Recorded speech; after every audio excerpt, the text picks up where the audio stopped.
नमस्कार, हरिभूमि टीवी पर आपका स्वागत है। बंगाल में बीजेपी ने प्रचंड जीत हासिल की है। बीजेपी ने 190 से ज्यादा सीटें जीतकर ममता बनर्जी की सरकार को उखाड़ फेंका है और इसी बड़े उलटफेर के बारे में हम जानने के लिए आज हमारे साथ हैं अटल जी। अटल जी नमस्कार। नमस्कार सुनीति जी। अटल जी, हरिभूमि टीवी पर आपका स्वागत है। बहुत बहुत धन्यवाद। एक बात सुनीति जी मैं कहना चाहूंगा, आपके दर्शकों को बहुत बहुत धन्यवाद देना चाहूंगा कि वो मेरे बताए गए डेटा को बहुत प्रेम दे रहे हैं, वीडियोस को प्रेम दे रहे हैं। बहुत बहुत धन्यवाद आपके दर्शकों का। अटल जी, हम बात शुरू करते हैं कि बंगाल में चौंकाने वाले आंकड़े सामने आए। 190 से ज्यादा सीटें जीती हैं बीजेपी ने, तो क्या ये आंकड़ा आपके लिए भी चौंकाने वाला है? सुनिधि जी डेफिनेटली 190 तो शायद किसी ने भी नहीं सोचा होगा जी कि इतना बड़ा आंकड़ा बीजेपी टच करेगी, क्योंकि पहले जो रुझान थे उनके हिसाब से मुझे भी ऐसा लग रहा था कि बीजेपी इस बार सरकार जरूर बनाएगी, मगर मार्जिन कम रहने की उम्मीद थी। 152 154 सीट्स का मुझे एक अनुमान था, मगर 190 अपने आप में ही एक बड़ा एक मुकाम हासिल किया है बीजेपी ने। और मैं कहना चाहूंगा कि उन्होंने ममता बनर्जी को बिल्कुल व्हाइट वॉश कर दिया है। अटल जी, आपने जैसे हमने पहले वीडियो बनाई थी उसमें भी बोला था कि कुछ उलटफेर तो होगा।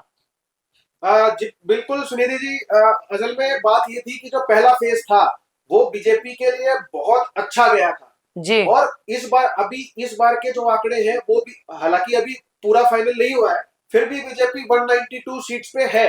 अगर उस हिसाब के आंकड़े देखें तो फेज 1 में बीजेपी ने 152 में से 117 सीटें जीती है। हाँ जी। जो कि पिछली बार सिर्फ 59 सीट्स थी। तो आप ये देख सकते हैं कि पहले फेज ने बीजेपी को कितना बूस्ट दिया। और यही मैंने पहले बताया था, क्योंकि पहला फेज इतना इतना बेहतरीन गया था बीजेपी के लिए, वही चीज सेकंड फेज में टर्न आउट हुई और वो दिख भी रहा है।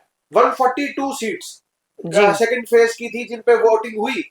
पिछली बार उन्होंने सिर्फ 18 सीटें जीती थी और इस बार 75। तो यही वही इम्पैक्ट था, जो साइकोलॉजिकल इम्पैक्ट था कि पहला फेज इतना अच्छा गया, बीजेपी इतनी ज्यादा मोटिवेटेड थी कि वो दिख रहा है सेकंड फेज के रिजल्ट्स पे। जी, तो अब आंकड़े क्या कह रहे हैं सर? देखिए, अगर मैं परसेंटेज में बात करूं तो बीजेपी ने बहुत ही ज्यादा ट्रिमेंडस चेंज लाया, क्योंकि बीजेपी का जो वोट शेयर है 8% से बढ़ा है। वहीं पे टीएमसी का वोट शेयर 8% से घट गया है। अब पिछले इलेक्शंस की बात करें, बीजेपी के पास सिर्फ 36% वोट था बंगाल में, अब वो बढ़कर 45% तक आ गया। वही टीएमसी जहां 49 से पॉइंट समथिंग था उनका, वो घट गया, 40.98 बचा था, 41 लगा लो आप। तो 8% का जो फेरबदल हुआ है, तो वो मैं कहना चाहूंगा कि ये बहुत। अटल जी, जैसे कि आप बता रहे हो कि उलटफेर तो हुआ है और अक्सर ऐसा होता है कि जो पार्टी हार जाती है वो आरोप लगाती है, तो उस पर आप क्या कहोगे? अब जैसे टीएमसी भी आरोप लगा सकती है कि एसआईआर के कारण ये हुआ है। देखिए सुनीति जी, मैं तो ये चीज कहूंगा, हारने के बाद आप कुछ कहिए, वो सब कुछ बराबर ही होता है। अगर टीएमसी ममता बनर्जी को लगता है एसआईआर के कारण वो हारे, तो मुझे मैं तो यही कहूंगा, 5 साल आपके पास है, आप जाइए डेटा को एनालाइज कीजिए, सुप्रीम कोर्ट में प्रूव कीजिए कि ये जो इलेक्शन में हुआ है वो एक प्लान वे में किया गया है, एसआईआर एक प्लान वे में किया गया है। आपके पास 5 साल है, आपके पास सारा डेटा मिलेगा। हाँ, थोड़ी मेहनत करनी पड़ेगी, but you have resources, you have money. अगर आपको सच में लगता है कि बीजेपी ने एसआईआर के थ्रू आपको हराया है, तो आप डेफिनेटली जाइए। बट ये मैंने आपको पहले भी बताया था, जैसे हमने पिछले वीडियो में बात की थी, जब भी बोगस वोट्स घटते हैं, हाँ, ऐसे समय पर जो पार्टी उस समय पे राज में होती है वो हारती ही हारती है, क्योंकि उनका दुरुपयोग मैक्सिमम रूलिंग पार्टी ही ज्यादा करती है। तो जब 90 लाख वोट कटे हैं, जिसमें से 40-50 लाख तो जो गुजर गए थे, डेमाइस हो गया था जिनका, उनके वोट्स थे, तो डेफिनेटली मैं ममता बनर्जी को एसआईआर का मुद्दा नहीं उठाना चाहिए, बाकी उनकी मर्जी है। अटल जी, आपकी बात सही है, लेकिन एक आरोप ऐसा जो अक्सर हर हारने वाली पार्टी लगाती है, ईवीएम के साथ छेड़छाड़ हुई है, उस पर आप क्या कहोगे? सुनीति जी देखिए, ईवीएम के साथ छेड़छाड़ बहुत ज्यादा, अगर ऐसा कुछ पॉसिबल होता तो बहुत मंचों पर मौके दिए गए हैं ईवीएम को हैक कराकर दिखाने के, प्रूफ करने के, जो आज तक कोई खास प्रूफ कर नहीं पाया। कुछ छोटे मोटे तरीके मैं मान सकता हूं कि कहीं डबल काउंटिंग हो जाए या ऐसा कुछ कोई एक छोटा मोटा तरीका हो सकता है। जी मगर आप ये देखिए, बीजेपी को जो टोटल सीट्स मिली है वो 190 से ज्यादा है। जी बिल्कुल। टीएमसी को जो सीट्स मिली है वो 90 के आसपास है। जी तो जो 100 सीटों का फर्क है, क्या टीएमसी ये कहना चाहती है कि बीजेपी ने 100 सीटें मैनेज कर ली? 10 जी सीट 20 सीट कोई बोले तो शायद मैं कह सकता हूं। ये मुझे ऐसा लगता है ये एक फेयर इलेक्शन हुआ है जिसके कारण अब ममता बनर्जी को हार का सामना करना पड़ा। अटल जी, ये जो इतनी भारी बहुमत से जीती है बीजेपी, इसके पीछे कारण क्या है? क्या बड़े कारण हो सकते हैं?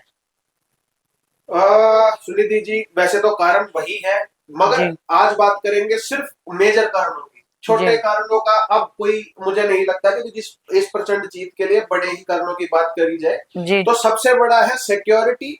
लोग बंगाल में अपने आप को सिक्योर महसूस नहीं करते थे। टीएमसी के गुंडे जो अभी रेप केस हुआ था, उनकी माताजी भी अभी जीत ही रही है जी और वो जीत भी जाएंगी। तो ये दिखा रहा है कि किस तरीके से ये जो जीत होगी रेप विक्टिम की माताजी की, वो दिखाती है कि किस तरीके से लोग उनके खिलाफ थे। उनके खिलाफ थे। जी मैंने एक वीडियो देखा था जिसमें उनके माताजी के प्रोग्राम में जो वो एक कन्विंसिंग का जो रैली होती है हाँ उसमें जी बहुत कम लोग थे, सीटें खाली थी, मगर वो जी जीत रही है। वो ये दिखा रहा है कि एक अंडर करंट था। लोग टीएमसी से डर रहे थे कि अगर हम वहां जाते हैं तो क्या पता हमारे साथ क्या हो, बट नीचे ही नीचे लोग टीएमसी के खिलाफ हो चुके थे। तो पहली चीज तो है जो टीएमसी की गुंडागर्दी है। दूसरी चीज जो है बांग्लादेश का इशू, मुझे लगता है कि बांग्लादेश के जो हालात थे, क्योंकि दोनों की बॉर्डर अपने एक दूसरे के साथ लगती है। जी बांग्लादेश में जिस तरीके से हिंदुओं के साथ हिंसा की गई। हिंसा की गई, जी उनको जलाया गया, उन्हें मतलब जिंदा जला दिया गया, उससे मुझे लगता है कि जो बंगाल का हिंदू है उसमें उस एक पे एकता इफेक्ट जरूर पड़ा। आई। जी डेफिनेटली, क्योंकि जब आपके पास वाले मतलब क्या होता है, बॉर्डर्स तो सरहदी है, जी मगर रास्ते तो है ही, लोग जानते तो है ही एक जी दूसरे को। बिल्कुल। तो ऐसे में क्या होता है, एक साइकोलॉजिकल इम्पैक्ट आता है। तो डेफिनेटली हिंदू एक तरफ होकर बीजेपी की तरफ गया है। ये एक बड़ा वो है। वोटर टर्नआउट में वो दिखाई रहा था, 90% से ज्यादा वोटिंग हुई। जी 93-92% की वोटिंग हमेशा शो करती है कि सरकार को बदलने की तैयारी है। जी लोग अब उब चुके हैं। जो आपने पहले ही बताया था कि पहले चरण में 92% वोटिंग हुई है। जी। जी एंटी इनकम्पेंसी, पहले मुझे लग रहा था कि ये छोटा factor, but anti incumbency not बड़ा ड्यू टू फैक्टर साबित हुआ। Anti incumbency not due to के 15 साल से वो लोग वहां थे। जी ये बल्कि उनकी जो नीतियां थी, उनके जो व्यवहार थे, उसके कारण लोग डरे अपने आप को महसूस करते थे। और इसी चीज को उन्होंने कन्वर्ट किया है, बीजेपी को 190 सीट्स देकर जिताया है।